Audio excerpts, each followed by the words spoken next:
wabarakatuh. Selamat malam teman-teman. Oke. Nah, buat teman-teman yang mungkin udah pada pantengin ya dari tadi dan malam hari ini tepat banget di malam Minggu kita dengerin podcastnya di CFC yang pastinya biasa kita sebut adalah Dispenser di CFC Podcast at Center. Nah, buat teman-teman juga yang malam hari ini nih pengen nanya-nanya atau pengen ngebahas tentang psikolog yang pastinya itu melibatkan tentang insecure gitu. Karena kan untuk sekarang itu banyak banget tuh di sosial media atau teman-teman kita tuh yang suka ngerasa kayak insecure. Cuman Nia di sini nggak sendiri. Di sini Nia ada Kak Ibnu. Hai Kak Ibnu. Halo, halo. Iya, halo. Kak Ibnu. Nia ya, Nia ya. Kak Ibnu temenin Nia hari ini podcast ya. Oh iya ya, oke. Nanti ditemenin deh. Oke. Ini dengan Ibnu di sini. Nemenin malam minggu kalian. Oke, Ya, siap. buat yang di rumah aja, yang lagi masih masa-masa coronavirus. Ya kita bakal nemenin kalian lah selama 1 jam ke depan ini. Selama corona ini gimana kakak di rumah? Nah, kegiatan di rumah sih paling lagi jadi wibu sih sekarang. Jadi wibu ya.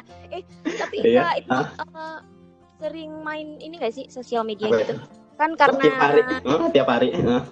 tiap hari ya, jadi Tiap menit, tiap nggak pernah jam. telat gitu kan? Oh. Untuk cek sosial media. Bener banget. Gimana? Kak Ibnu, tapi kalau Nia itu sekarang itu lebih sering bacanya atau lihat videonya itu tentang kayak insecure gitu deh. Mendingan kita malam ini kita bahas tentang insecure yuk. Wah, cocok banget nih, insecure dan overthinking ya kan? Iya. Boleh. Nah, kebetulan lagi pada malam hari ini kita juga nggak berdua doang ya. Kita mau berdua nggak seru bener ntar. Nah, hari ini kita bakal ngedatengin narasumber. Ini benar-benar psikolog ya, juga salah satu dosen dari IIB Dharma Jaya. Dengan Ibu Anissa Rahmanita, MPSI psikolog. Nah, dengan Ibu Anissa, halo Ibu. Halo. Assalamualaikum. Waalaikumsalam. Oke. Boleh kenalan dulu nih Bu. Oke, perkenalkan ya Iya. teman-teman semuanya. Saya Anissa Rahmanita. Saya seorang psikolog klinis nih. Nah, itu untuk teman-teman mungkin udah sering ngeliat di kampus ya, atau beberapa udah ada yang lihat di kampus. Saya ngajar mata kuliahnya biasanya pengembangan karakter atau karakter building dulunya gitu. Terus selain itu saya juga sebagai psikolog klinis yang berpraktek di Anissa Rumah Psikologi. Jadi teman-teman boleh cek nanti Instagramnya di Anissa_Rumah Psikologi. Di sana juga banyak informasi tentang psikologi gitu. Jadi Ibu buka praktek setiap hari Bu? Iya, buka prakteknya, iya memang ada buka prakteknya. Setiap hari, maksudnya Ibu bisa terima tamunya tidak di jam berapa, nyampe jam berapa tuh Bu? Oh gitu. Oke, kalau buka prakteknya kan sekarang lagi pandemi ya, karena lagi corona tuh biasanya kita untuk yang tatap muka langsung tuh kita ada di Rabu dan Sabtu gitu. Jadi cuma di hari Rabu dan hari Sabtu dengan perjanjian ya teman-teman. Jadi kalian harus buat janji dulu, nanti bisa ngubungin kontaknya ada di bio-nya Instagram Anissa Rumah Psikologi. Nanti kita atur tuh ada jadwalnya, ada jamnya, ada tanggalnya. Jadi biar nggak bentrok sama klien lainnya. Terus kalau untuk yang online kita bisa selain hari Senin, ya pokoknya selain Rabu sama Sabtu deh, dan hari Minggu kita libur gitu. Jadi bisa online dan juga tatap muka. Oke, jadi tatap mukanya nggak tiap hari ya Bu ya? Enggak, kalau sekarang nggak bisa, kita cuma adanya 2 hari aja. Oke Bu, malam ini tuh kita tuh kayak pengen ngebahas tentang insecure gitu deh. Oke. Ini Bu, insecure sama ini juga Bu, overthinking. Karena isu-isu kayak gini sebenarnya lagi marak banget Bu di sosial media, mana kan sekarang juga sosial media ini jadi mengakibatkan beberapa orang jadi insecure karena karena kita lihat juga kan di sosial media kayak Instagram lah ya, orang-orang tuh pada ngepost sesuatu hal yang perfect gitu, jadi membuat orang-orang yang lain tuh merasa minder, jadi insecure gitu Bu. Nah, ini hari ini kita bakal nanya seputaran itu sih Bu gitu. Oke, siap. Kita akan bahas 2 hal itu ya ke depan. 1 jam ke depan. Oke. Jadi kalau misalkan menurut Ibu sendiri itu Bu, sebenarnya insecure sendiri itu seperti apa sih Bu? Apa gitu? Oke, kita bahas insecure dulu. Kalau dari katanya insecure kan secure tuh aman ya, berarti insecure itu ketidakamanan. sebenarnya ya perasaan ataupun apa yang kamu rasakan pada situasi yang nggak membuat kamu merasa tidak aman atau tidak nyaman. Itu sebenarnya secara global atau secara generalnya arti dari insecurity gitu kan. Jadi nggak aman, nggak nyaman gitu. Nah, perasaan nggak aman dan nggak nyaman ini sebenarnya kebagian dari emosi gitu ya. Jadi si emosi ini tuh sama kayak teman-teman ngerasa senang, sedih itu kan ada perasaannya. Nah, si emosi ini juga berdampak ke perilaku kalian. Makanya kalau kalian bilang insecure nih, rasanya nggak aman nih. Yang nggak amannya itu berdampak ke perilaku. Makanya kalian jadi nggak pede misalnya, atau jadi malu-malu, atau jadi apa biasanya kalau insecure? Ngerasa rendah diri dan lain sebagainya. Takut gitu jadi Iya, nah jadi sebenarnya gini, kalau kita mau insecure itu tadi ya rasa tidak aman ya. Rasa tidak aman tuh kalau ditanya gimana sih Bu gambarannya? Gambarannya adalah kalian jadi nggak nyaman, kalian jadi nggak apa ya, nggak enak berada di situ gitu. Dibilang sedih enggak juga, dibilang senang enggak juga, dibilang kecewa banget juga enggak. Dia memang ada perasaan tersendiri, rasa keamanan itu sendiri gitu kan. Nah, kalau kita mau tarik dengan apakah sama dengan takut dan cemas, itu sebenarnya bentuk dari hasil rasa ketidakamanan yang kita munculkan dari diri kita, sehingga kita jadi ngerasa takut dan cemas gitu. Oh gitu. Jadi kalau misalkan cemas, takut, sedih gitu itu sebenarnya udah masuk ke tanda-tandanya bukan Bu? Tanda-tanda bahwa dia tuh udah ngerasain insecure gitu. Oke, gini, sebenarnya insecure itu sesuatu hal yang lumrah teman-teman kita pasti rasakan sebagai manusia ya. Bukan sebuah gangguan psikologis ataupun gangguan jiwa gitu. Enggak, itu jauh banget dari sana. Jadi itu merupakan hal yang lumrah kita rasakan, sama kayak takut, sama kayak cemas. Nah, si cemas itu sendiri juga masuk ke dalam bagian dari emosi, takut itu juga bagian dari emosi, sama kayak kalian ngerasa senang, kalian bisa ngerasa senang ya, kalian bisa ngerasa cemas. Tinggal melihat pada situasinya. Berarti yang membatasi adalah situasinya gitu. Oke. Jadi kita batasi dari situasinya ya Bu ya? Ya. Kita nggak bisa ngendaliin situasi itu gimana Bu? Mostly dalam hidup kita nggak bisa sih ngendaliin situasi dan kita nggak bisa ngendaliin emosi. Contohnya gini ya, biar teman-teman ada gambaran. Situasi itu misalnya kalian mau ujian skripsi, oke? Ujian skripsi ini dong, semuanya kan, ini kan mahasiswa nih, pasti kan kalian semua akan melalui fase di mana kalian akan ujian skripsi kan. Nah, kalau ujian skripsi itu pasti dong diimbangi dengan perasaan cemas, ya nggak? Iya. Iya, benar mau itu cemasnya sedikit, mau itu cemasnya banyak, itu pasti ada perasaan cemas, khawatir. Mungkin di sebagian orang juga ada rasanya bersemangat gitu kan, rasa senang gitu karena mau ujian nih, berarti sebentar lagi saya mau lulus, ada juga perasaan seperti itu. Nah, jadi lihat kan situasinya mau ujian dan semua orang itu ya wajar untuk ngerasain kalau cemas dan takut karena dia mau ujian sesuatu yang belum pernah saya jalani sebelumnya. Oke, jadi tadi ya kita bahas ulang sedikit deh. Jadi kan karena insecure itu merupakan bagian dari kita merasa tidak aman dan nyaman. Terus ditanyakan apakah ini kaitannya dengan takut dan cemas? Oke, terus saya jawab takut dan cemas itu memang bisa menjadi salah satu bagian dari insecurity kita atau rasa amanan kita tuh yang muncul menimbulkan rasa cemas dan juga rasa takut. Tapi sebenarnya nggak perlu khawatir sih teman-teman karena rasa cemas, rasa takut, rasa insecure itu sangat wajar dimiliki oleh seseorang. Batasannya adalah situasinya. Jadi kita lihat lagi, kita cross check situasi ini tuh layak nggak sih untuk kita takutin, layak nggak sih untuk kita ngerasa nggak aman, layak nggak sih untuk kita cemaskan. Kalau itu layak, ya oke, nggak masalah untuk ada perasaan nggak nyaman atau ada perasaan nggak enak. Yang harus kita lakukan apa sih setelah itu adalah sebenarnya perilakunya nih. Gitu Nia dan Ibnu. Oke. Jadi situasi tadi itu bagaimana tuh Bu? Sorry. Situasi yang emang layak kita boleh insecure dan tidak itu seperti apa sebenarnya sih? Oke, sebenarnya situasi gini, cemas dan takut itu biasanya muncul apabila sesuatu itu tidak jelas. Gitu kan? Tidak jelas. Makanya kalau kalian di PHP tuh kalian ngerasanya nggak enak karena nggak jelas kan. PHP. Jadi ada cemas, iya nggak? Jadi ada perasaan, aduh ini maunya gimana gitu kan. Nah, itu contohnya.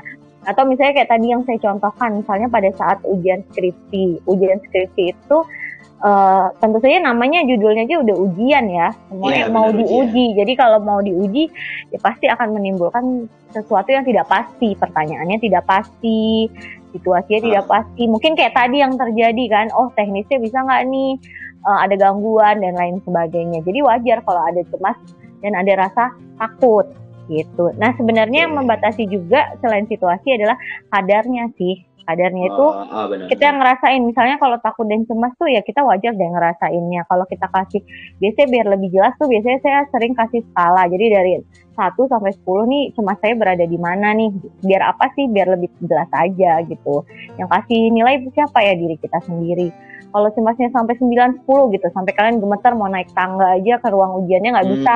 Nah itu jadi suatu masalah. Tapi kalau cuman ya deg-degan, aduh pengen ke toilet terus atau jadi keringetan, itu masih wajar. Itu masih normal ya. Bener. Berarti kalau emang bisa dikatakan insecure ini normal apa ya? Istilahnya emang setiap manusia itu ada. Nah, kenapa sih emang kita sering merasakan insecure itu? Ya, karena kita manusia sih sebenarnya. Iya kan, kita hidup itu kita hidup penuh dengan ketidakpastian sebenarnya. Jadi wajar-wajar aja ya Bu sebenarnya. Iya, makanya tadi yang saya bilang, semakin kita sesuatu itu kita tidak bisa prediksi ataupun misalnya tidak ada kepastiannya, itu semakin kita deg-degan ataupun semakin kita merasa nggak nyaman dan nggak aman. Tapi jikalau sesuatu itu tuh semakin bisa kita tahu, misalnya nih, ya udah contohnya deh, misalnya kalian lagi deketin cowok atau cewek, ya kita udah tahu nih dia udah jadi teman-temannya udah suka, pasti kalian nembaknya santai aja gitu kan. Tapi kalau kalian masih belum ada temen yang bantuin informasi atau apa, kan semakin gak jelas infonya. Pasti kalian jadi ngerasa, aduh ini beneran nggak sih, dia suka apa enggak sih gitu. Itu pasti tingkat kecemasannya akan lebih tinggi gitu. Nah, ada bayangan kan sekarang tentang insecure? Ada, udah mulai ada bayangan nih sekarang nih ya. Jadi kalau misalkan memang insecure itu ada nggak sih cara sedikit kita tuh menghilangkan insecure yang muncul kayak gitu Bu? Insecure yang muncul tadi ya. Nah mungkin mengelola, yang lebih tepat tuh bukan menghilangkan lah ya, mengelola kecemasan.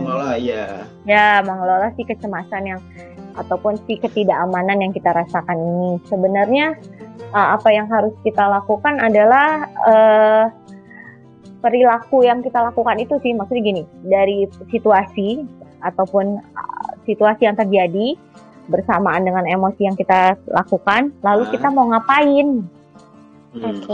Nah yang ngapainnya itu yang kita kontrol tuh. Saya kayak cemas mau ujian tadi, ya ngapain kita biar kita lebih tenang lagi? Oh belajar gitu. Jadi akan lebih tenang lagi, akan lebih oke, saya udah paham nih, saya akan presentasi seperti apa gitu. Lebih detail lagi, latihan presentasi kayak gitu. Jadi perilaku kita harus positif sih. Kita bisa ngontrol diri kita sendiri ya Bu. Kita harus tahu ya apa itu ya. Benar. Jadi untuk mengatasi masalah itu, jadi kita harus tahu kelemahan kita itu sebenarnya apa. Kita cari kelemahan kita juga gitu ya. Pasti kalau itu ya. Sebenarnya insecure sama overthinking nih, ya dibilang adik kakak mungkin ya, serupa tapi tak sama gitu kan. Kalau overthinking ini kan biasanya, ya saya bahas sedikit ya, saya bahas langsung gitu maksudnya. Kalau overthinkingnya adalah bagaimana kita memikirkan sesuatu itu secara berlebihan gitu kan. Ya nggak, saya kan mikirin apa gitu, misalnya kalian ngepost sesuatu terus nggak di like tuh, kalian kalau orang biasa mungkin foto saya kurang bagus, tapi kalau kalian kemarin kok fotonya bisa di like-nya 20, ini 19, kenapa, ada apa, apakah ada salah dengan saya, atau saya tambah gendut, atau saya berkata jahat, atau ini captionnya nggak sesuai. Nah itu yang overthinking. Jadi kayak berlebihan itu sendiri. Memang kalau ini sering banget sih kalau overthinking ini sih Bu. Nah, jadi sebenarnya sama kuncinya. Kalau saya sih biasanya ngebatasinnya ke 3 hal.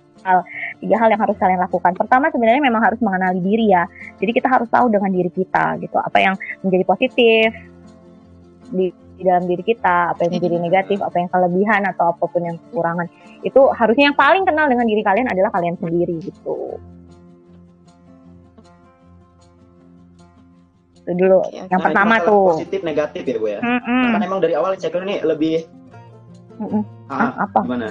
Kan jadi insecure-nya awalnya emang lebih berdampak sebagai negatif ya untuk kehidupan kita. Nah, apakah insecure itu juga memiliki dampak positif? Nah, tadi yang saya bilang ya, insecure itu sebenarnya emosi itu gini teman-teman, ada situasi terus ada emosi yang menyertai. Sebenarnya tuh mereka itu tuh ya akan seperti itulah gitu. Mungkin banyak hal yang tidak bisa kita kontrol gitu kan. Misalnya orang ngejek kita ataupun yang lainnya. Halo? Ya. Jelas ya? Itu kita nggak bisa kontrol gitu kan. Siapa yang bisa kontrol gitu? Nggak ada yang bisa. Nah, yang bisa kita kontrol tuh ya si perilakunya tadi. Makanya kapan insecure jadi positif, kapan overthinking jadi positif, dan kapan juga si insecure jadi negatif atau overthinking negatif, itu tergantung dari perilaku yang muncul dari kalian. Nah, jadi misalnya kayak tadi ujian pasti ada cemasnya. Kalian pilihannya dua. Mau kalian nggak belajar makin cemas, misalnya udah deh saya main aja. Ya mungkin saat itu senang, tapi nggak akan menyelesaikan permasalahan kalian yang tentang cemas karena ujian. Karena nanti akan kayak siklus aja, balik lagi gitu kan. Balik lagi gara-gara main mungkin kalian kecapean nggak sempat belajar, pas ujian makin nervous. Jadi kayak siklus aja yang bikin sesuatu itu semakin menjadi buruk gitu. Atau kalian pilihannya kedua, mau bawa ke positif. Jadi kalian bawanya misalnya saya belajar deh, atau saya latihan presentasi deh. Oke, materi saya sudah hafal karena skripsi saya ngerjain sendiri, saya udah paham betul titik komanya. Tapi mungkin yang saya rasa kurang adalah saya tidak jago presentasi, atau saya masih nervous banget presentasi. Jadi latihanlah presentasi gitu. Misalnya Ibnu presentasi yang nilai Nia gitu kan, atau sebaliknya. Jadi bisa saling koreksi sehingga cemasnya masih ada tapi bisa dikontrol oleh kalian gitu. Jadi positif negatifnya tergantung perilaku yang kalian lakukan gitu. Jadi nggak selalu itu jadi hal yang negatif ya sebenarnya ya Bu ya? Enggak. Tapi sebenarnya itu bisa disebut kayak penyakit nggak sih Bu? Enggak.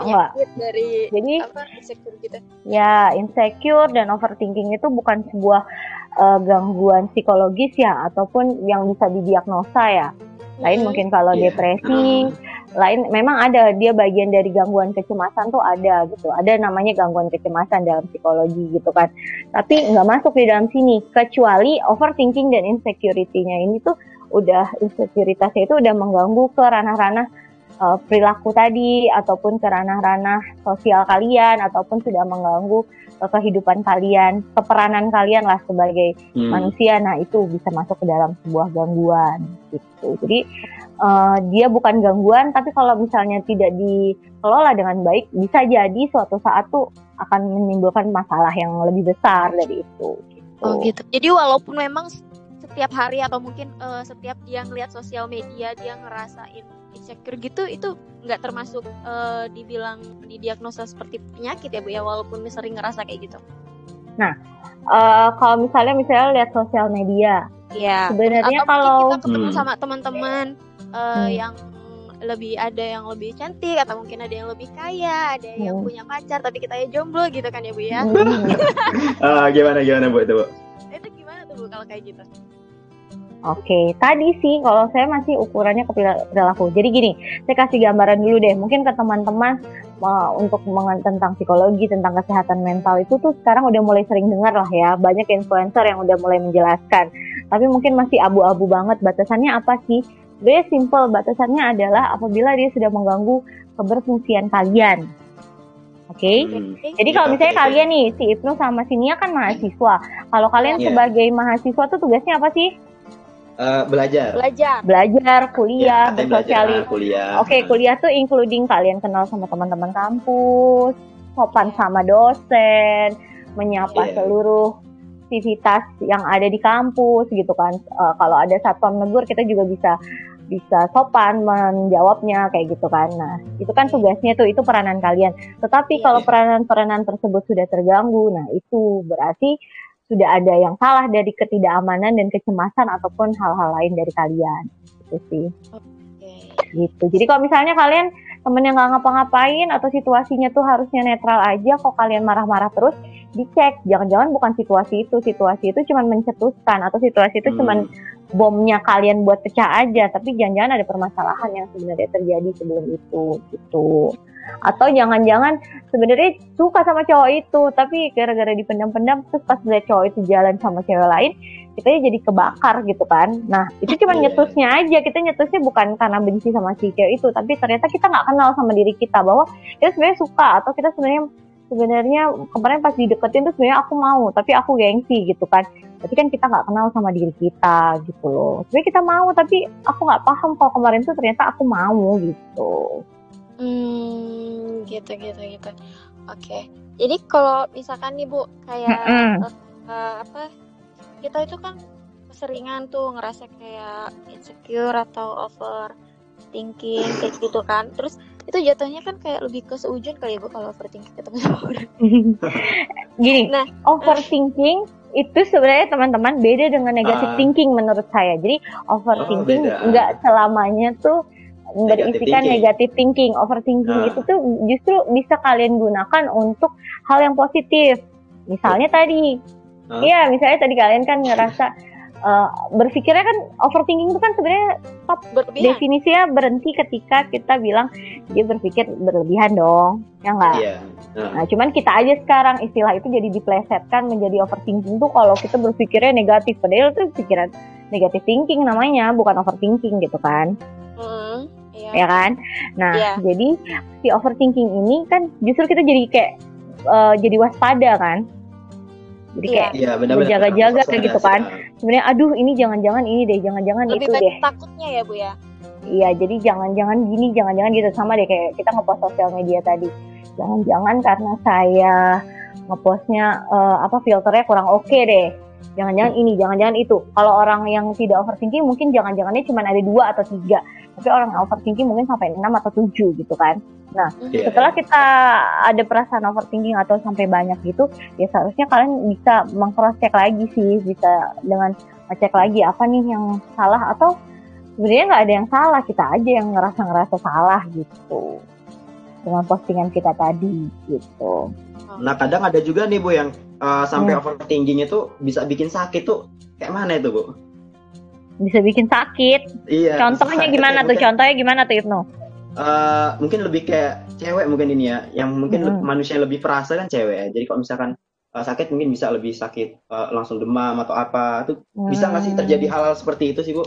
Bisa, karena gini, pada hakikatnya adalah kesehatan fisik itu berpengaruh dengan kesehatan mental kita, begitu sebaliknya kesehatan mental kita juga berpengaruh dengan kesehatan fisik kita. Jadi saling berkaitan gitu. Kenapa bisa berkaitan? Sebenarnya kalau kita mau gali lebih dalam lagi, kaitannya dengan biologikal yang ada di tubuh kita. Jadi bisa hormonnya yang munculnya hormon yang munculnya yang berbeda gitu kan karena emosi itu munculnya dari hormon. Terus bisa kerja yang alat-alat yang ada di tubuh, bukan alat-alat ya, organ-organ yang ada di tubuh dan lain sebagainya gitu. Contoh simpelnya deh, kalau kalian deg-degan kenapa keringetan ya, karena di dalam tubuh kita juga merespon detak jantungnya semakin cepat nih, ada sinyal yang dikeluarkan di otak kita yang buat kita merasa sedang tidak nyaman nih, jadi keluarlah keringat kayak gitu. Jadi ada kaitannya memang. Jadi atau misalnya kalian mau ujian, asam lambungnya kenapa bisa naik gitu. Nah itu sebenarnya kaitannya tadi dengan biologikal yang ada di dalam tubuh. Jadi reaksinya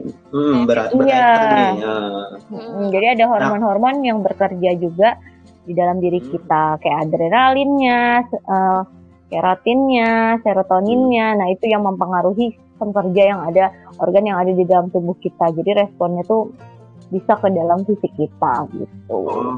Nah kalau masalah dari segi umur nih Bu, kalau overthinking itu dia nyerang orang dari umur apa, atau emang ada jenjang umur, atau emang menyeluruh gitu sih Bu?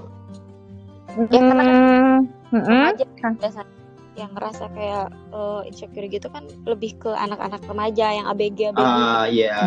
Kalau kalian masuknya apa nih, ABG apa enggak nih? ABG belum ya? Udah gede belum ya?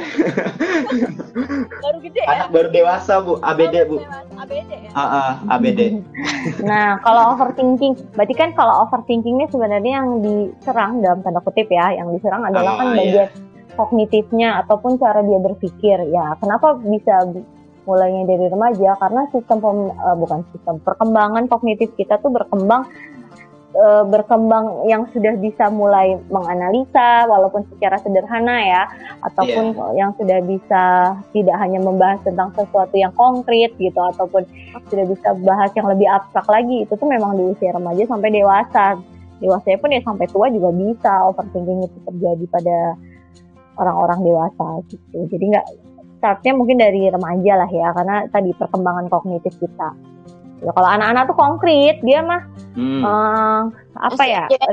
belum bisa ngerasain. Iya, permasalahannya itu yang benar-benar ada di depan mata gitu. Es krimnya diambil, karena diambil itu adalah ketika es krimnya nggak ada. Ya udah, jadi dia bisa jadi marah, jadi kecewa, nah gitu. Jadi sesuatu halnya tuh masih yang konkret banget. Tapi kalau remaja udah mulai kompleks tuh, udah bisa secara kognitif dia mengambil keputusan, belajar bertanggung jawab tentang apa yang dia lakukan, walaupun masih sederhana. Nanti kalau lebih dewasa lagi, lebih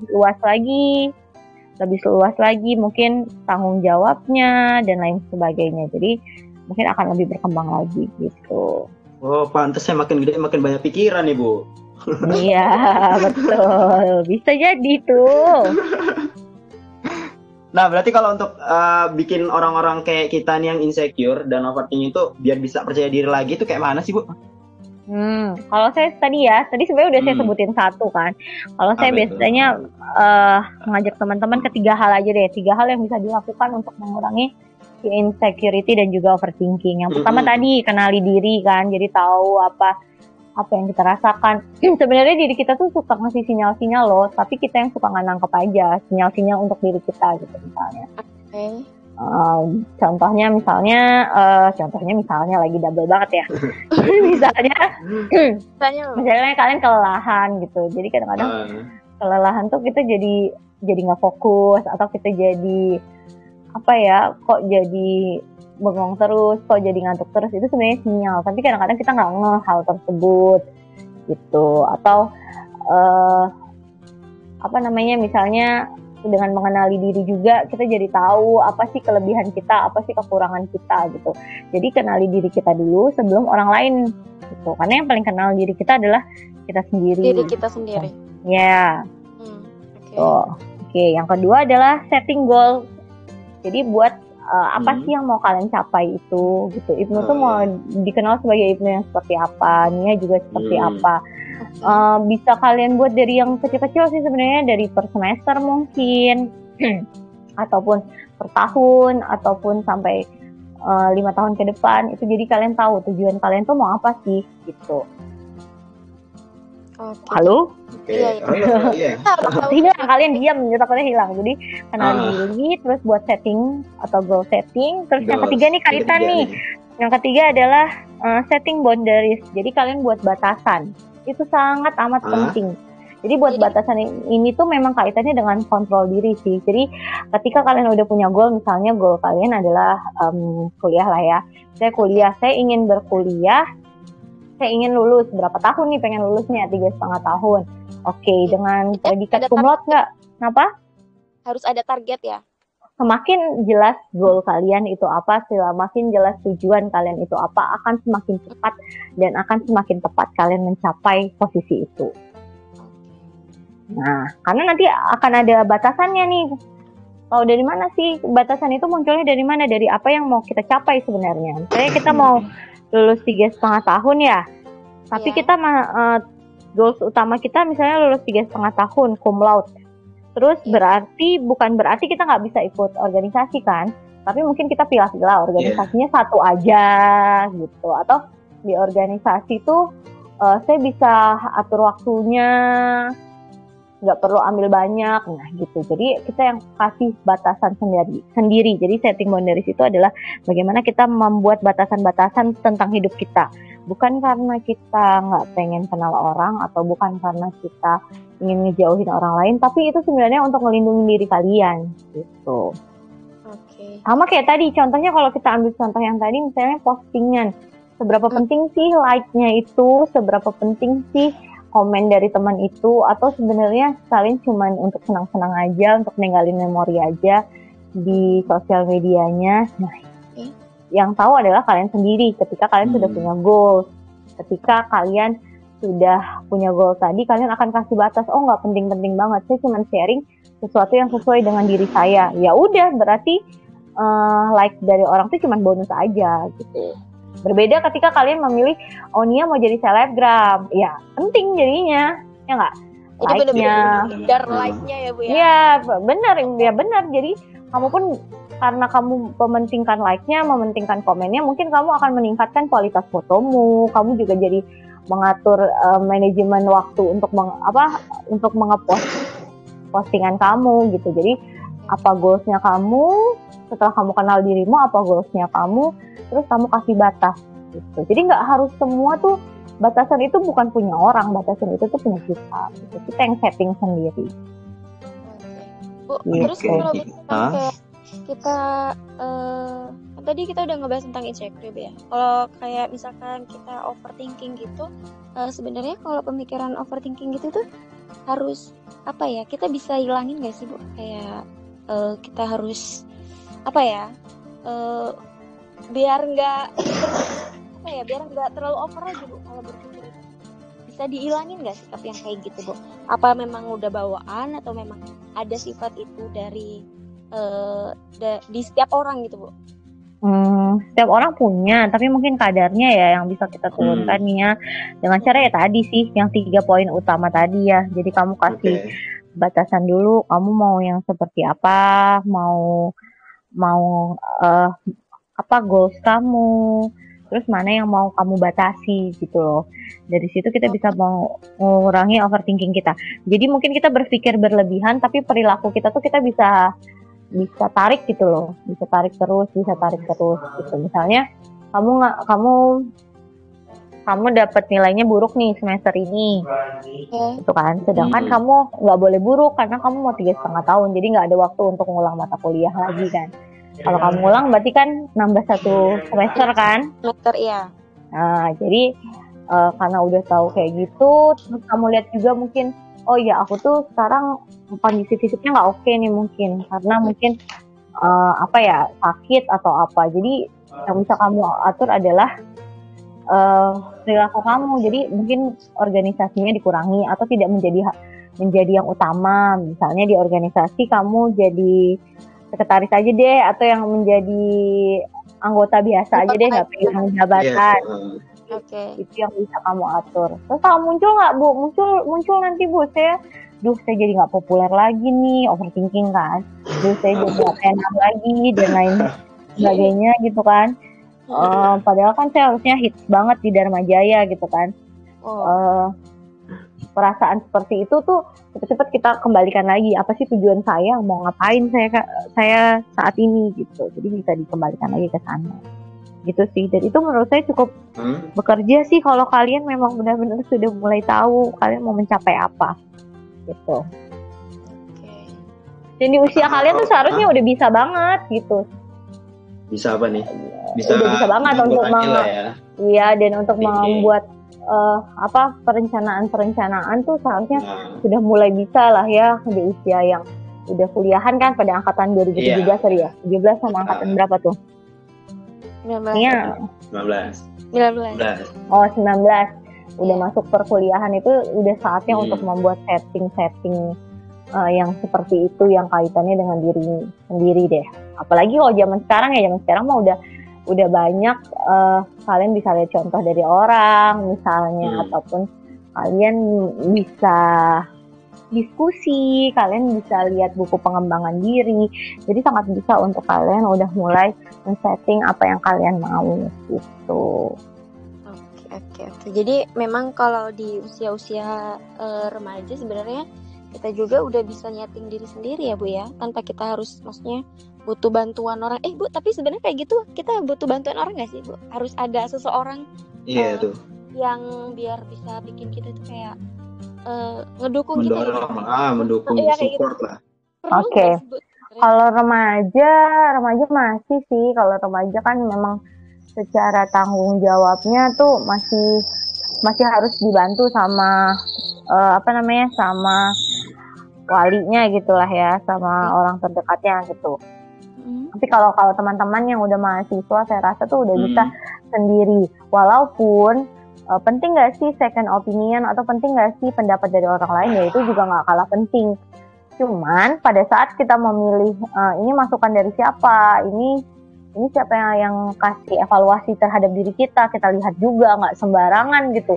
Nia sama Ibnu mungkin baru kenal 1 bulan misalnya, nggak kenal dan 1 bulan pun cuma ketemu di organisasi rapat rame-rame gitu, nggak benar-benar kenal yang akrab, nggak benar-benar yang tahu. Terus Ibnu kasih koreksi ke Nia gitu. Saya rasa ya udah itu cukup jadi masukan aja, nggak perlu terlalu diambil perasaan atau diambil hati gitu. Kalaupun itu baper negatif ya, gitu. Iya, jadi kalau penting apa nggak penting, tapi kita harus lihat siapa yang kasih informasi itu. Misalnya memang sahabat kalian yang tahu kalian dan kalian tahu kalian punya visi misi yang sama, silakan gitu. Tapi kalau misalnya sahabat kalian punya visi misi yang berbeda, misalnya satu dia mau tingin karena dia mau jadi selebgram, satu lagi mau kuliah yang memang ingin mendapatkan prestasi di perkuliahan, sedangkan kalian pengen prestasi di kuliahan, ya dua-duanya boleh jadi teman, boleh jadi sahabat akrab, tapi ya mungkin kalian akan lebih banyak bertukar pikirannya, lebih cocok sama yang satu visi misi tadi, mau mencapai perkuliahan yang berprestasi gitu. Oke, nih itu kan emang kayaknya kalau remaja sih butuh teman sih Bu. Soalnya kalau emang sendiri nih biasanya yang lagi booming ya, meme yang lagi keluar nih. Kalau misalkan udah malam di atas jam 12, itu pasti kenapa ya? Kok saya gini ya? Pasti banyak entah galau, entah benar-benar kayak apa emang seperti sih Bu, di atas jam 12 malam kita udah mulai overthinking. Harusnya kalau remaja itu di atas jam 12 tuh udah tidur kalau remaja mah. Kalau kalian lah ya, dewasa awal lah ya, awal lah ya, anak-anak 19 tahun, 20-an. Normal nggak sih ya Bu? Normal atau nggak normal, nggak sejauh itu sih ya kita bahasin normal atau nggak normal. Oke aja. Misalnya kalian jadi berpikir ya di larut malam ya. Kenapa sih di larut malam jadi berpikir ya? Mungkin karena kalian aktivitasnya udah kurang tuh jam segitu kan. Maksudnya orang rumah udah pada tidur, jadi kalian di kamar sendiri, ataupun mungkin kalian juga jadinya main handphone karena siap-siap untuk tidur kan. Biasanya udah gabut lah, udah nggak ada yang dilakukan. Jadi ya wajar aja dalam situasi yang seperti itu kalian jadi berpikiran yang overthinking tadi kayak gitu. Bu, kalau kita udah sering ngerasa kayak gitu, kita perlu check up nggak sih? Kan itu kan tadi nggak didiagnosa sebagai penyakit kan. Nah, kalau kita udah sering ngerasa seperti itu, kita itu perlu nggak sih kayak, apa check up aja ya? Maksudnya ngecek gitu, sebenarnya ini gimana gitu. Perlu nggak Bu kita untuk check up sendiri kayak gitu? Perlu nggak perlu tuh sebenarnya kebutuhan masing-masing ya. Kalau kalian ngerasa ingin datang ke psikolog, sebenarnya nggak. Psikolog itu bukan untuk karena yang ada gangguan ya, misalnya mau sharing ataupun mau bantu kasih evaluasi. Evaluasi itu bisa dari teman dan juga bisa dari profesional ya, dari psikolog misalnya. Boleh aja, nggak apa-apa. Jadi bukan harus ada gangguan gitu. Cuman yang paling mendasar tadi yang saya udah jelasin di depannya. Jadi kapan sih kita ngerasa urgent nih harus segera ke psikolog? Apabila keberfungsian kalian sebagai seseorang itu udah mulai terganggu. Misalnya Nia udah nggak, gara-gara terlalu banyak overthinking malam hari, Nia jadi nggak tidurnya nggak berkualitas, bangunnya kesiangan, nggak pergi ke kampus. Nah itu berarti keberfungsiannya udah mulai terganggu tuh. Atau yang lebih parah lagi, jadi nggak mau ke kampus, jadi gampang aja bolos ke kampus. Nah itu juga Bu, itu berarti ada yang harus dievaluasi dari dirimu gitu. Jadi kalau untuk check up sendiri itu sebenarnya tergantung dari kitanya ya Bu, kita pengen check up atau enggak gitu ya. Tapi Bu, kalau dalam situasi normal ya, maksudnya kalau dalam situasi normal nggak apa-apa. Tapi kalau keberfungsian kalian tadi udah seperti itu, misalnya kamu jadi nggak mau keluar kamar, kamu jadi ngurung diri, dan itu berhari-hari atau 2 hari. Nah itu ya udah harus segera dong. Atau yang tadi saya bilang, Pak Satpam tuh cuma nanya ininya mana, STNK-nya mana, terus kamu karena mau ngecek ngeluarin motor misalnya, terus kamu udah marah-marah yang sampai ngebanting helm yang udah berlebihan lah, nggak wajar perilakunya. Nah itu bisa jadi sinyal sih. Oh gitu. Jadi kalau kayak gitu kita baru boleh cek ya Bu ya. Bukan baru boleh, itu sudah harus. Harus itu. Kalau ringan-ringan boleh lah. Sharing aja sama kawan mungkin ya Bu ya. Boleh, misalnya sama kawan, sama dosen, sama DPA kalian dong, dosen pembimbing akademik kalian, kan itu kayak orang tua kalian tuh bisa sharing gitu. Kalau misalnya temen karena mahasiswa baru belum kenal-kenal banget kan, malu mau cerita, ya udah sama DPA-nya gitu. Nah, sebenarnya kalau zaman sekarang tuh ke psikolog tuh gampang kan, mau berbayar ada, mau gratis ada, layanannya banyak. Jadi teman-teman bisa akses itu, yang gratisan ada, yang kalian mau bayar yang lebih eksklusif dan berbayar ada, mau tatap muka langsung ada, mau via sosial media atau via online maksudnya bisa gitu. Jadi gampang banget, banyak sekali penyedia jasa untuk berjumpa dengan psikolog baik virtual ataupun langsung saat ini gitu, dengan biaya yang sangat relatif ada yang dari terjangkau sampai yang sesuai dengan kebutuhan kalian lah gitu. Oke. Untuk mahasiswa kayaknya lebih enak curhat sama temen aja sih kayaknya Bu. Kan kayaknya di setiap kampus juga ada duta genre kan, di kampus kita juga ada duta genre. Nah itu mereka juga dibekali dengan mereka juga dibekali dengan kemampuan konseling kan, jadi mungkin bisa ke sana dan mereka juga ada batasan kode etik yang bisa mereka jaga kok. Mereka harus ada kerahasiaan dan lain sebagainya. Jadi bisa banget. Itu tinggal tadi sama perilaku aja, kalian mau atau enggak. Oke. Kita mau mungkin itu nggak akan ini ya Bu ya, nggak akan. Iya, nggak ada yang bisa ngerubah diri kita kecuali kita sendiri. Oke.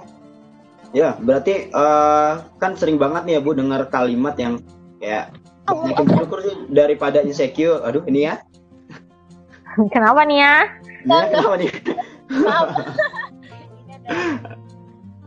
Ya Bu, jadi gini kan sering banget nih kan dengar kalimat banyak yang bersyukur daripada insecure nih kan.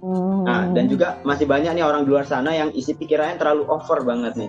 Nah, kalau dari pesan dari Ibu sendiri nih sebagai psikolog untuk meningkatin kepercayaan diri mereka dan supaya mereka menyadari nih betapa berharganya diri mereka tanpa harus banyak mengeluh itu seperti apa Bu? Kalau dari saya, teman-teman harus benar-benar kenali dirimu, apalagi kalau untuk teman-teman Dharma Jaya ya, manfaatin betul mata kuliah pengembangan karakter. Menurut saya itu sebenarnya di pengembangan karakter tuh sebenarnya sudah sangat komplit. Cuman sayangnya karena mahasiswa tuh biasanya kalau pengembangan karakter udah kayak nggak semangat gitu kuliahnya, nggak tahu deh kenapa. Karena kayak nganggapnya nggak tahu ya, itu perasaan dosennya aja mungkin ya. Nganggapnya itu kayak udahlah gampang, ntar bisa. Padahal itu sebenarnya momen dimana kalian mengembangkan diri kalian secara soft skill. Gitu ya. Kalau hard skill-nya mungkin sesuai dengan jurusan masing-masing ya. Kalau soft skill-nya itu justru ada di sana. Kalian bisa latihan presentasi, kalian bisa mengenali diri, jadi tahu tentang diri kita, jadi tahu tentang komunikasi dan lain sebagainya. Karena itu sangat penting saat ini gitu. Nggak cuma tentang hard skill aja yang harus kalian kembangkan, tapi juga soft skill-nya. Gimana caranya punya teman, gimana ngerjain tugas dalam kelompok dan kita bertanggung jawab, itu juga soft skill semua yang ada di sana. Gitu. Terus, kalau kaitannya dengan yang kamu bilang tadi, banyak kata-kata kan, lebih baik bersyukur daripada insecure nih ya Bu. Itu benar banget ya. Kita harus melihat bersyukur ke sesuatu itu dengan sisi positifnya, dan kita juga harus mengambil hikmah dari apapun yang terjadi pada diri kita. Itu benar sekali. Tapi mungkin untuk beberapa teman-teman kita yang sedang bermasalah dan masalahnya itu cukup berat dan tidak bisa dikontrol, mungkin nggak segampang itu mereka bersyukur. Bersyukur itu juga sebuah pemahaman yang dalam, sebuah pembelajaran sih, sebuah proses sih yang untuk kita pelajari gitu. Jadi kan bersyukur itu adalah bagaimana kita menerima dengan perkataan, kita mengucapkan alhamdulillah, bagaimana kita mewujudkannya dengan perilaku kita, jadi kita berperilaku baik, dan bagaimana kita menerapkannya dalam pola pikir kita. Jadi kita yakin bahwa ini bagian dari perjalanan yang diberikan Allah, yang diberikan Tuhan kepada kita. Nah, itu pun proses. itu nggak akan muncul tiba-tiba kamu jadi bisa bersyukur. Enggak, itu pasti harus ada ilmunya, harus paham dengan diri kalian, dan harus mencoba untuk mengarahkan diri kalian ke hal yang positif gitu. Oke. Oke Nia, aman Nia? Aman Bu, ya. Ada sedikit latihan jantung gitu kan. Ada yang ngagetin Bu, jadi ya biasa. Untung refleksnya agak bagus ya Bu ya. Oke. Nah Bu, kalau ngomongin tentang insecure tadi, terus overthinking tadi gitu kan, sebenarnya Bu itu tuh gimana ya? Sebenarnya kalau Ibu melihat sendiri dari orang-orang yang kayak gitu tuh lebih kemana sih Bu? Maksudnya itu kayak maksudnya lebih ke kayak orang yang seperti apa gitu sifatnya? Itu bisa kebaca nggak Bu kalau dari sifatnya? Kalau dari sifat malu gitu kan, jadi dia lebih kayak ke atau di kelas duduknya di belakang gitu Bu. Gitu loh Bu. Oke, nggak ada sih ciri yang spesifik itu ya. Jadi kalau orang overthinking itu duduknya di belakang, ataupun dia selalu keringatan, atau dia selalu membawa tisu di dalam tasnya. Nggak ada yang benar-benar yang seperti itu. Tentu saja kalau kita tahu orang tersebut insecure atau overthinking itu karena kita orang terdekatnya sih, jadi kita yang sudah memang berkomunikasi sama dia gitu, jadi kita udah lihat apa yang dilakukan dan kita sudah tahu apa yang dia sampaikan gitu sih. Jadi kalau menurut saya pribadi juga, halo, oke. Kalau kalian diam saya jadi curiga, takut kenapa-napa lagi gitu kan, jadi insecure. Nah, jadi kalau misalnya dari saya pribadi sih sebenarnya tinggal dicek aja. Kalian nggak perlu ngecek orang lain ya. Yang paling penting adalah kalian ngecek diri kalian sendiri. Terus tinggal kalian cek aja apakah tadi banyak keberfungsian ataupun tugas-tugas yang harusnya kalian lakukan itu tidak berjalan dengan baik, ya nggak? Ataukah sudah berjalan dengan baik? Habis itu coba dicek lagi apa yang kalian pikirkan, apakah yang kalian pikirkan itu masuk akal atau enggak gitu loh. Bukan normal lah ya, masuk akal atau biasa dipikirkan oleh orang atau enggak. Udah gitu aja sih. Kalau misalnya karena tadi saya bilang cemas dan takut itu sebenarnya tadinya tuh biasa-biasa aja gitu, dan normal sebagai manusia gitu loh. Common gitu, setiap manusia tuh punya hal seperti itu gitu. Ada rasa takut, ada rasa cemas, termasuk overthinking pun nggak selamanya negatif tadi, karena kewaspadaan itu justru meningkatkan kalian jadi lebih berhati-hati gitu. Jadi nggak selamanya negatif, tinggal kalian gimana perilakunya setelah itu. Bu, kalau misalkan mungkin ini agak meleset ya Bu, kalau orang yang kayak misalkan yang agak apa ya, ini ngomongin dia ya Bu ya, maksudnya ya agak meleset dari tema, boleh nggak Bu? Boleh dong. Bisa nggak Jojo, nggak apa-apa sih. Ya gimana nih ya? Kalau gampang nangis Bu, itu sebenarnya lebih kemana sih Bu? Apa karena dia terlalu overthinking terus dia akhirnya jadi nangis, atau karena dia ngelihat sesuatu yang bikin dia insecure terus dia nangis? Itu gimana Bu? Kalau orang yang gampang nangis itu seperti apa? Kalau gampang nangis berarti sensitif lah. Enggak, bukan kaitan overthinking atau enggak. Ada yang apa tadi nih ya? Ya, ada yang bilang kayak misalkan kamu ini terlalu overthinking deh, ada masalah dipikir nangis, dikit-dikit nangis, gitu Bu. Gimana tuh Bu? Oke, kalau menurut saya kalau nangisnya sendiri adalah sensitivitas kamu aja gitu kan, tentang mau nangis apa enggak kayak gitu kan. Karena tadi yang saya bilang sebenarnya kan emosi itu tuh kayak range yang sangat luas gitu, ada yang sedikit, ada yang banyak. Mungkin Nia tuh sensitif gitu kan, misalnya kalau dibentak guru, mungkin aku sama-sama ngebentak kalian berdua ya, saya benar sama-sama membentak Nia sama Ibnu, nadanya sama, kata-katanya sama, frekuensi tinggi rendah suara saya juga sama gitu kan. Terus kalau Ibnu karena nggak terlalu sensitif, ya udah, ya kesel sih karena dimarahin dosennya, tapi ya udah, dia perasaan cemas atau perasaan takutnya cuma di level 2, tapi ternyata sama Nia itu berbeda, ada di level 6 atau di level 7 gitu kan.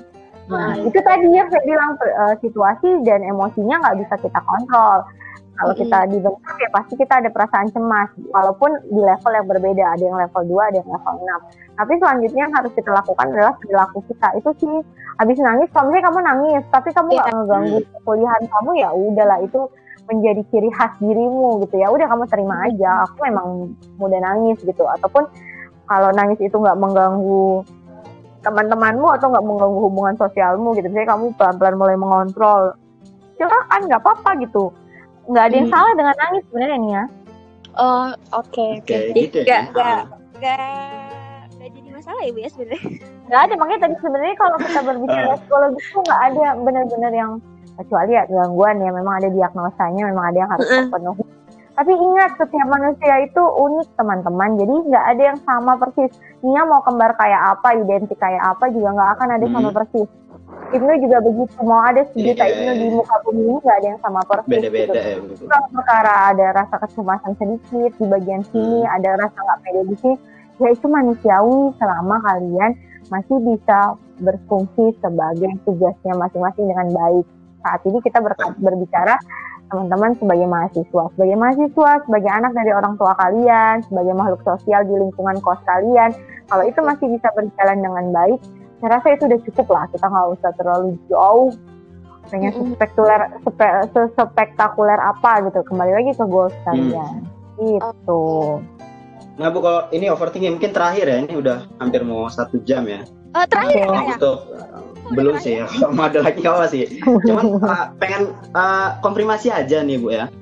Kan ada yang bilang kalau untuk cara ngatasin overthinking itu ada beberapa cara diri masing-masing sih ya. Yang pernah saya dengar kayak misalkan kalau misalkan kamu banyak pikiran, coba deh tulis di kertas ya kan, udahnya kertasnya disobek-sobek misalkan atau dibuang gitu kan. Atau bisa dialihkan dengan mendengar lagu atau emang merefleksikan diri, atau bisa dengan meluapkan emosi atau ya teriak atau misalkan nangis atau itu sebenarnya hal seperti itu benar nggak sih Bu untuk mengurangi overthinking? Gitu? Benar kan? Benar, karena tadi emosi kan, overthinking biasanya bersama emosi kita itu ada energinya, energi itulah yang harus dikeluarkan dengan cara katarsis. Sebenarnya katarsis itu banyak teman-teman. Misalnya tadi kayak yang dibilang Ibnu, ditulis dulu apa perasaannya, habis itu sambil dimaknai kemarahannya atau kesedihannya, kertasnya dirobek-robek, habis itu rilis perasaannya, dirilis, semakin enjoy itu bisa. Atau misalnya dengan dengerin lagu, tiba-tiba kok denger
Halo.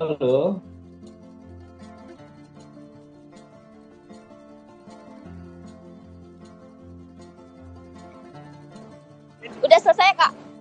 Belum. Kenapa mati?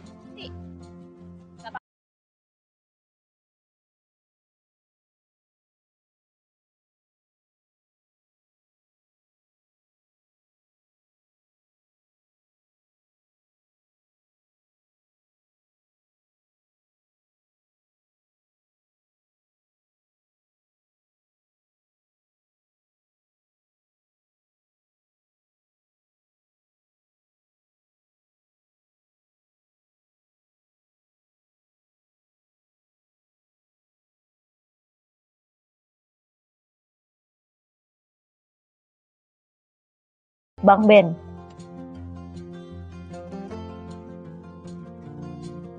Oke, halo Ibu. Halo, suaranya kedengeran nggak? Suaranya kecil ya Bu? Oke. Ini masih ini ya Bu ya.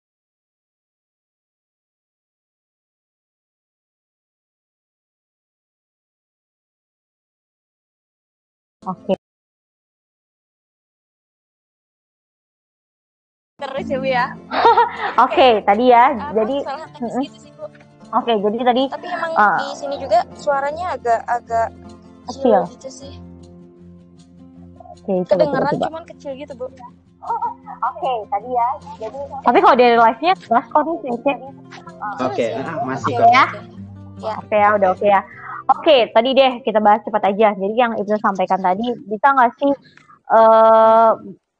sih apa dengan menulis surat dan lain menulis surat ataukah dengar musik dan lain sebagainya, itu namanya katarsis. Jadi kita meluapkan apa yang kita rasakan. Jadi kita tuh kayak menyimpan suatu si emosi tadi, ada energinya, jadi energi itu harus dikeluarkan gitu kan. Nah, dengan cara ya tadi macam-macam sih. Kenapa jadinya macam-macam dan banyak? Karena ya tadi manusia itu unik. Nggak semua orang cocok mungkin dengan kalau kamu paksa beribadah gitu ya. Memang beribadah itu atau spiritualitas seseorang itu punya orang masing-masing gitu ya. Nggak bisa kita ukur dengan kita. Mungkin ada yang di ibadah pun beda-beda. Ada yang mungkin dia lebih senang sholatnya diperbanyak gitu. Ataukah baca kitab, ataukah didengar ceramah, itu beda-beda orangnya. Sesuai dengan kecocokan.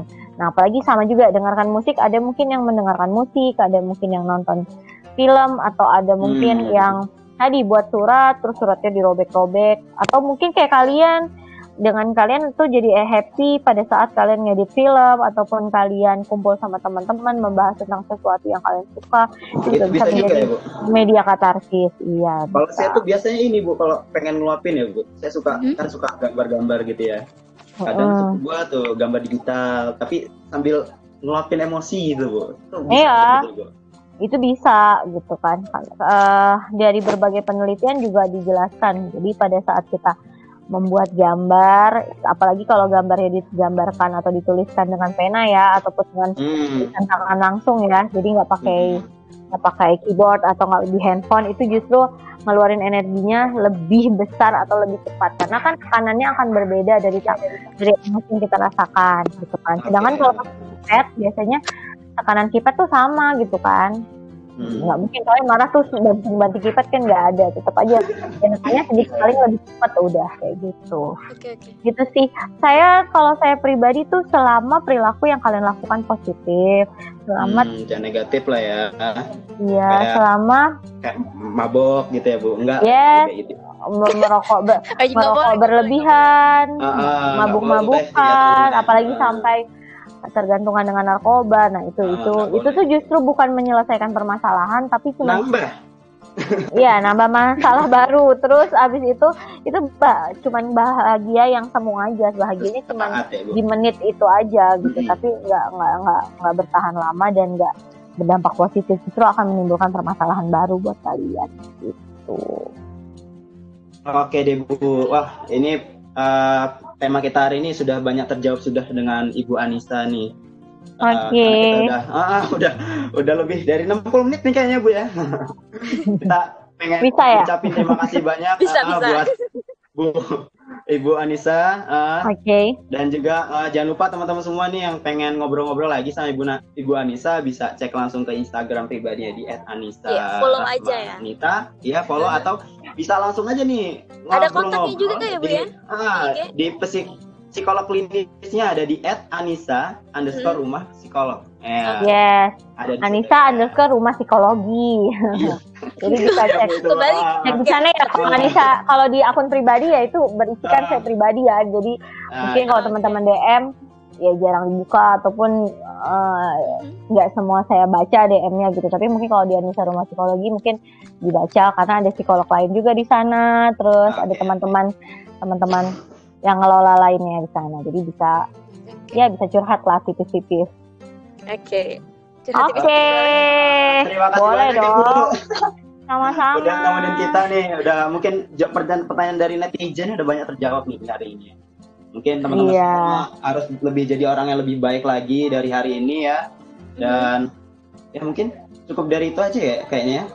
kita mau pamitan buat teman-teman semua yang lagi dengerin kita. Ada ini dong minta kata-kata kata-kata motivasi gitu Bu. Boleh. Motivasi. Tipis aja Bu, tipis Iya, boleh deh. tipis aja gitu. Terakhir. Apa ya kalau kata-kata motivasi dari kalian? Kalau dari saya sih yang paling penting adalah silahkan kalian mengembangkan diri, mengenal diri kalian dengan baik gitu.